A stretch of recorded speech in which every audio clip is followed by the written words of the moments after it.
এই খাদে পড়া বাস থেকে যাত্রীদের উদ্ধারের চেষ্টা করছে ফায়ার সার্ভিস। আপনাদের আমরা সরাসরি যুক্ত করেছি সুনামগঞ্জ সদর উপজেলার নীলপুর এলাকায়। আমরা দেখতে পাচ্ছি, দুঃখিত, জানিগাঁও এলাকায়। মনোহর ভাই 2x নেন, 2x আমরা দেখানোর চেষ্টা করছি। ঠিক এই মুহূর্তে আসলে বাসের ভেতর থেকে একজন যাত্রীকে বের করা হচ্ছে। ধারণা করা হচ্ছে তিনি আসলে মারা গেছেন, এরকম ধারণা করা হচ্ছে। আমরা সরাসরি একটু দেখানোর চেষ্টা করছি। ফায়ার সার্ভিসের সদস্য যারা আছেন তারা, ভাই সাধারণ মানুষ যারা আছেন একটু সরেন, একটু সরেন। এই মুহূর্তে ভাই ফুটেজ দেন,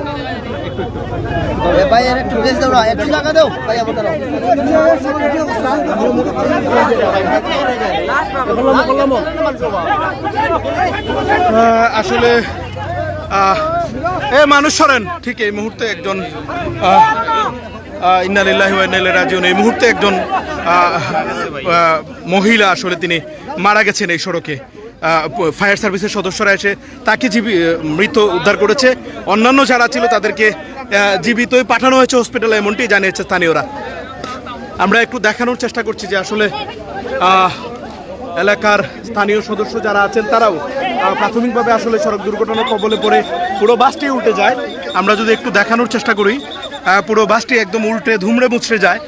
এখানে ধারণা করা হচ্ছে যে অন্তত 30 জন যাত্রী ছিল এই বাসে। তো এখান থেকে স্থানীয়রা এবং ফায়ার সার্ভিসের স্থানীয় যারা ছিলেন এলাকার, তারা হচ্ছে গ্লাস ভেঙে যাত্রীদের উদ্ধার করে বিভিন্ন জনকে বিভিন্ন দিকে তাদের যেভাবে সেবা দেওয়া যায় সেভাবে তারা বিভিন্ন হাসপাতাল, বিভিন্ন এলাকায় তাদেরকে পাঠানো হয়েছে।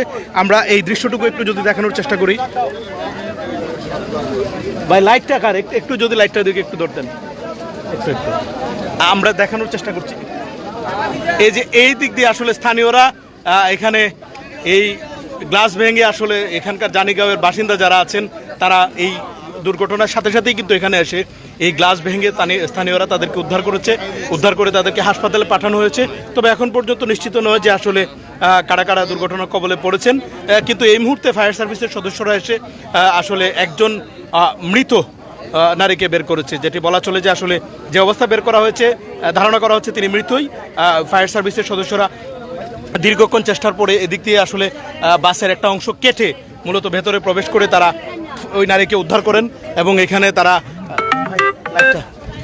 এখানে দেখানোর চেষ্টা করছে আসলে তাকে অ্যাম্বুলেন্সে করে উঠানো হচ্ছে এবং ফায়ার সার্ভিসের সদস্যরা এসে মূলত তাকে উদ্ধার করেছেন এবং উদ্ধারের পর আবারও ফায়ার সার্ভিসের সদস্যরা দেখছেন যে ভেতরে আরও কেউ আছেন কিনা, সেটি তারা চেষ্টা করছেন। সুনামগঞ্জ কোন জায়গা জানতে যাচ্ছেন, এটি আসলে জনিগাঁও এলাকা, নীলপুরের ঠিক আগে।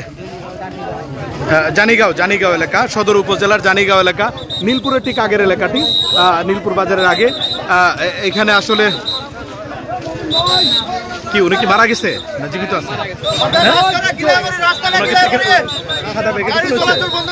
দর্শক, যেটি আসলে এই মর্মান্তিক ঘটনাটি জানাতে চাচ্ছি, এখানে একজন নারী ঠিক এই মুহূর্তে তিনি তাকে আসলে ফায়ার সার্ভিসের সদস্যরা উদ্ধার করেছেন। তো তিনি মারা গেছেন এমনটি এখানকার বাসিন্দা যারা আছেন তারা বলছেন। তাকে সুনামগঞ্জ সদর হাসপাতালে পাঠানো হচ্ছে এবং মনোহর ভাই আমরা দেখতে পাচ্ছি আসলে স্থানীয় সদস্য যারা আছেন তারা রাস্তাটি ক্লিয়ার করে আসলে দীর্ঘ যানজটেরও সৃষ্টি হয়েছে এবং এই ঘটনায় আসলে বেশ কয়েকজন আহত আছেন এবং এখন পর্যন্ত নিশ্চিত নয় যে কতজন আহত আছে। বেশ কয়েকজন মুমূর্ষু রোগীও আছে, তাদেরকে হাসপাতালে পাঠানো হয়েছে। পরবর্তীতে হয়তো বিস্তারিত জানা যাবে। তবে ঠিক এই মুহূর্তে আসলে ফায়ার সার্ভিসের সদস্যরা পুনরায় আসলে বাসে তল্লাশি চালাচ্ছেন যে আরও কোনো যাত্রী আছেন কিনা সেটি তারা দেখার চেষ্টা করছেন। আপনাদের যদি একটু বলি যে আসলে সিলেট টু সুনামগঞ্জের যে গাড়িগুলো আছে, গেট লক যে গাড়ি আছে, সেই গাড়ি মূলত সুনামগঞ্জ থেকে সিলেটের উদ্দেশ্যে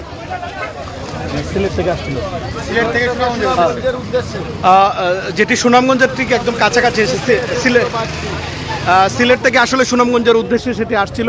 আসার পথে আসলে এই জানিগাঁও এলাকায় এই দুর্ঘটনা কবলে পড়ে এবং বাসটি একদম পুরোপুরি উল্টে যায়।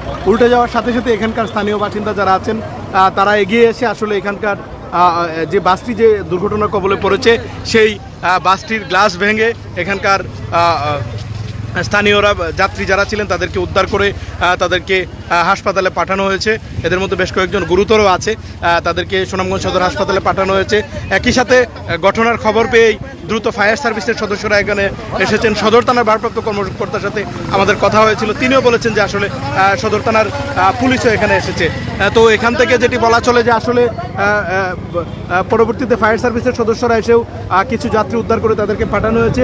একই সাথে ঠিক কিছুক্ষণ আগে একজন নারী আসলে তিনি দীর্ঘক্ষণ ভেতরে থাকায় আসলে তিনি সেখানেই মারা গেছেন। তো সেখান থেকে ফায়ার সার্ভিসের সদস্যরা তাকে উদ্ধার করে নিয়ে এসেছেন।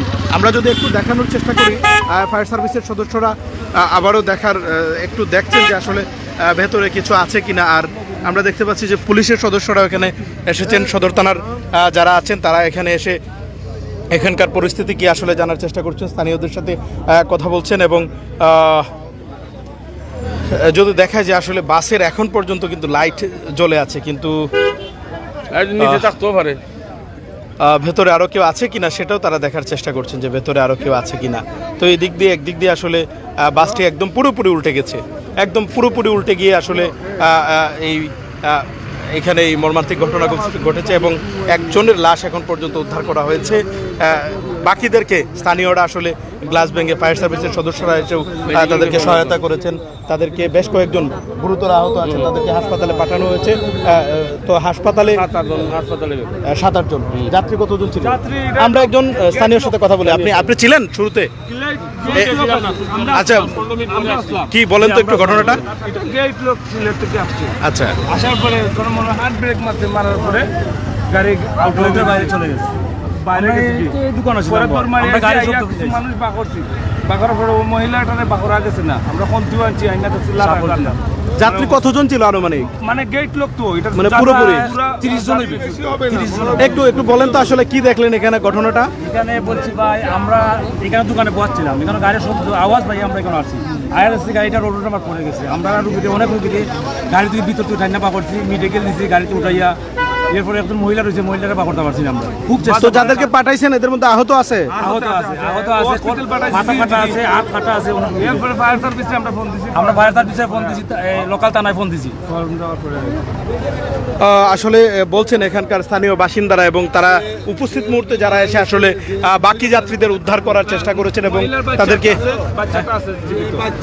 যে মহিলা মারা গেছে তার একটা বাচ্চা আছে, তার সাথে এখন গার্জিয়ান আছে, যে সাথে একটা বাচ্চা আছে, বাচ্চাটা জীবিত আছে। বাচ্চাটা জীবিত আছে। বাচ্চার বয়স কত? 1.5 বছর হবে, ছোট বাচ্চা। ও মহিলার সাথে ছিল, মহিলার বাচ্চা। ওনার সাথে ওনার সাথে এখন গার্জিয়ান আছে, গার্জিয়ান আসলো, গার্জিয়ান অসুস্থ হয়েছে না, মানে ওনার অবস্থা খারাপ। বুঝতে পেরেছি। দর্শক আসলে শুনছিলেন এখানকার বাসিন্দা যারা বলছেন এই মহিলার সাথে আনুমানিক 1.5 বছরের একটি শিশুও ছিল। আসলে সেই শিশুটি অক্ষত আছে, তাকে স্থানীয়রা উদ্ধার করে একটি দোকানে নিয়ে রেখেছে। সাথে ধারণা করা হচ্ছে এই মহিলার অভিভাবকের সাথে আছেন। তবে এই মুহূর্তে তার অবস্থা খুব শোচনীয় এবং বেশ কয়েকজন আহত যাত্রীকে হাসপাতালে পাঠানো হয়েছে। কারো হাত পা ভেঙে গেছে, কেটে গেছে, ফেটে গেছে, এরকম অবস্থা। আসলে তাদেরকে খুব মর্মান্তিক অবস্থায় তাদেরকে হাসপাতালে পাঠানো হয়েছে এবং সেটি আমরা একটু দেখানোর চেষ্টা করছি। এবং এখানে এই মুহূর্তে পুলিশের সদস্যরা যারা আছেন তারাও এসেছেন, এসে সুরতহাল রিপোর্ট